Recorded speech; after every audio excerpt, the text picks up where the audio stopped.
2019 সালের বিশ্বকাপে এটা ছিল বাংলাদেশের পঞ্চম ম্যাচ। পয়েন্ট টেবিলে থাকা 7 ও 8 নম্বর দলের মুখোমুখি আজ। 7 নম্বর পজিশনে ছিল ওই সময় শক্তিশালী দল সাউথ আফ্রিকা, আর 8 নম্বর পজিশনে ছিল তখন বাংলাদেশ। ম্যাচের শুরুতেই সাউথ আফ্রিকা টসে জিতে এক ধাপ এগিয়ে যায়, কিন্তু সাউথ আফ্রিকা আগে ব্যাটিং না করে বাংলাদেশকে আগে ব্যাটিংয়ে পাঠায়। আফ্রিকা সেদিন বাংলাদেশকে চুনোপুটি মনে করেছিল। তারা মনে করেছিল বাংলাদেশ আর কয় রানই বা করবে, 200 বা 250, এর বেশি তো আর না। কিন্তু তারা তো জানতো না এই চুনোপুটি কতটা ভয়ঙ্কর হতে পারে। বাংলাদেশের এই ঐতিহাসিক বিজয় দেখার জন্য পুরো ভিডিওটি দেখতে থাকুন। ম্যাচ শুরু হলো, মাশরাফি ব্যাটিংয়ে নামিয়ে দেয় তামিম আর সৌম্যকে, আর সাউথ আফ্রিকার অধিনায়ক ডু প্লেসিস বলে পাঠায় লঙ্গিন গিরিকে। লঙ্গিন গিরি ওভারের প্রথম বলটা হালকা স্লোয়ারের সাথে আউটসুইং করিয়ে সৌম্যকে ভয় দেখানোর চেষ্টা করে, কিন্তু গিরি জানতো না যে তার জন্য সামনে কি বিপদ অপেক্ষা করছে। ওভারের পঞ্চম বলেই সৌম্য লেগ সাইডে একটা বিশাল 4 মেরে দেয় এবং একটি সিঙ্গেলের সাথে ওভারে রান হয় 5 রান। কিন্তু পরের 3 ওভারে মাত্র 9 রান পায় বাংলাদেশ, মানে 4 ওভারে 14 রান। ডু প্লেসিস লঙ্গিন গিরিকে আবারও পঞ্চম ওভারে পাঠায়, কিন্তু গিরি এই ওভারে এসেও তেমন কিছু করতে পারলো না। ওভারে 3-3টি 4 মেরে দেখিয়ে দিল বাংলাদেশের চুনোপুটিরা কি পারে। লঙ্গিন গিরির বদলা নেওয়ার জন্য নবম ওভারে বলে আসে ফেলুক হোয়াইট এবং দ্বিতীয় বলেই তার শিকার তুলে নেয়। তামিম ক্যাচ উঠিয়ে দিল কিপার ডিককের কাছে। বোলিং কি খুশি, মনে হয় বিশ্ব জয় করে ফেলছে, কিন্তু তারা জানতো না যে সামনে তাদের জন্য কি অপেক্ষা করছে।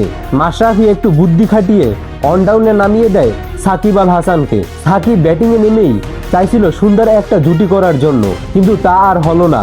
মরিসের বাউন্সারের ফাঁদে পড়ে সৌম্য তার উইকেটটা দিয়ে দেয় পিছনে থাকা কিপার ডিককের হাতে। 30 বলে 42 রান করে চলে যায় প্যাভিলিয়নে। 75 রানে বাংলাদেশ হারায় 2-2টা উইকেট। মাশরাফি দ্বিতীয় ডাউনে ব্যাটিংয়ে নামিয়ে দেয় মুশফিকুর রহিমকে। সাকিব আর মুশির অসাধারণ পারফরমেন্স। সাকিব 54 বলে হাফ সেঞ্চুরি করে ফেলে।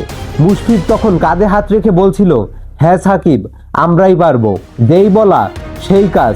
মুশফিকও 52 বলে তার হাফ সেঞ্চুরি তুলে নেয়। সেই 75 রান থেকে 217 রান পর্যন্ত সাকিব আর মুশফিকের জুটিটা ছিল অসাধারণ, কিন্তু এটা যেন আর সাউথ আফ্রিকার সহ্য হচ্ছিল না। 36 ওভারের প্রথম বলেই ইমরান তাহির সাকিবের মিডল স্টাম্পটি উড়িয়ে দেয়। 84 বলে 75 রান করে সাকিব ফিরে যায় প্যাভিলিয়নে। চতুর্থ উইকেটে নামে মিথুনও তেমন কিছু করতে পারলো না। 20 বলে 21 রান করে মিথুনও ফিরল প্যাভিলিয়নে। পঞ্চম উইকেটে নামে মাহমুদুল্লাহ নামার পরই মুশফিক অফসাইডে একটা ছক্কা মারার চেষ্টা চালায়, কিন্তু দুর্ভাগ্যভাবে মুশফিক তার উইকেটটা হারায়। কিন্তু মুশফিক আউট হওয়ার পর মাহমুদুল্লাহ তো আর থেমে থাকার ছেলে নয়। একের পর এক 4 ছক্কা মারছিল মাহমুদুল্লাহ। মাঠের সব বাঙালি গর্বের সাথে বলছিল, হ্যাঁ, এটা যেন নতুন বাংলাদেশ, এটা যেন নতুন মাহমুদুল্লাহ তাদের গর্জনে আরো ক্রেজি হয়ে যায়। কিন্তু মোসাদ্দেক মাহমুদুল্লাহর সাথে আর সাপোর্ট দিতে পারল না। 20 বলে 20 রান করে প্যাভিলিয়নে ফিরে যায় মোসাদ্দেক হোসেন। বাংলাদেশের স্কোর তখন 316 রান, 6 উইকেট। হাতে আছে মাত্র 1 ওভার।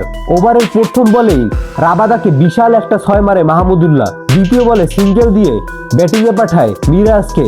মিরাজ প্রথম বলেই একটা বিশাল 4 মেরে দেয়, পরে একটা ডাবল আর 2টা সিঙ্গেল নিয়ে বাংলাদেশের রান হয় 50 ওভারে 330। আর এর ভিতরে মাহমুদুল্লাহ রান ছিল 33 বলে 46। বাংলাদেশ যেন সাউথ আফ্রিকার সামনে একটা পাহাড় দাঁড় করিয়ে দিল, আর এই রান যেন সাউথ আফ্রিকার কিছুই মনে হলো না।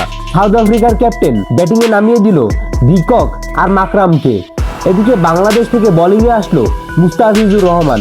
ওভারের প্রথম 4টি বলই ডট। পঞ্চম বলে প্রথম 4 মেরে রানের খাতা খুলল ডিকক। 10ম ওভারেই ঘটে গেল এক আশ্চর্য ঘটনা। ডিকক সিঙ্গেল নেওয়ার ফাঁদে পড়ে তার উইকেট হারায়। ডিককের জন্য একটু কষ্টও লাগছিল, কিন্তু মিরাজরা যেন খুশিতে আত্মহারা। 49 রানেই প্রথম উইকেট ডান। গ্যালারিতে থাকা বাংলাদেশি সাপোর্টাররা বলছিল, বাংলাদেশ। অনডাউনে ব্যাটিংয়ে নামলো ক্যাপ্টেন নিজেই। ডু প্লেসিসকে আউট করার অনেক চেষ্টা, কিন্তু সাকিবের ফাঁদে পড়ল মাকরাম। সাকিব যেন এক চুটকিতে মাকরামকে নিয়ে নিল। 56 বলে 45 রান করে প্যাভিলিয়নে ফিরে মাকরাম আউট হওয়ার পর মাঠে নামলো ডেভিড মিলার। সাউথ আফ্রিকার স্কোর বোর্ডে রান তখন 26 ওভারে 147। এদিকে ডু প্লেসিসও 52 বলে 62 রান করে ফেলেছে, কিন্তু 27 ওভারে আবারও মিরাজ তার কামাল দেখিয়ে দিল। ডু প্লেসিসের স্টাম্প ভেঙে দিল মিরাজ। 147 রানে 3 উইকেট হারায় সাউথ আফ্রিকা। প্রেডিকশন তখনও বলছিল সাউথ আফ্রিকা উইন হবে, কিন্তু বাংলাদেশ তো আর হাল ছাড়ার পাত্র না। 36 ওভারে এসে মুস্তাফিজ তার প্রথম উইকেটটি তুলে নেয় এবং 40 ওভারে বাংলাদেশের আরও আশার আলো জ্বালিয়ে দেয় সাইফুদ্দিন। দুশেনকে 41 রানের মধ্যেই ফিরিয়ে দেয় প্যাভিলিয়নে। 2 ওভার ব্যবধানে 43 ওভারে আরও একটি উইকেট হাতিয়ে নেয় সাইফুদ্দিন। ওভার তখন 46, টান টান উত্তেজনা, কে জিতবে তার নেই কোনো নিশ্চয়তা। তখনই মুস্তাফিজ মরিসের উইকেটটি হাতিয়ে নেয়। স্কোরবোর্ডে সাউথ আফ্রিকার রান 46 ওভারে 275। সাউথ আফ্রিকার হাতে উইকেট এখনও 3টি। 287 রানে সাউথ আফ্রিকা আরও তাদের একটি উইকেট হারায়। নবম উইকেটে ব্যাটিংয়ে নামে রাবাদা। একের পর এক বাউন্ডারি মেরে নিজের দলকে জেতানোর কত চেষ্টা, কিন্তু রাবাদা পারেনি। সেদিন বাংলাদেশ শুধু জিতেইনি, ওই দিনটা ছিল বাংলাদেশের ঐতিহাসিক বিজয়। সেদিন বাংলাদেশ 21 রানে বিশাল এক জয় পেয়েছিল। দর্শক, বাংলাদেশের এই ম্যাচটি আপনার কাছে কেমন লেগেছিল তা অবশ্যই কমেন্ট সেকশনে জানাতে ভুলবেন না, এবং পরবর্তী ভিডিওতে কোন দল নিয়ে ভিডিও চান তা অবশ্যই কমেন্ট সেকশনে জানাতে পারেন। ধন্যবাদ।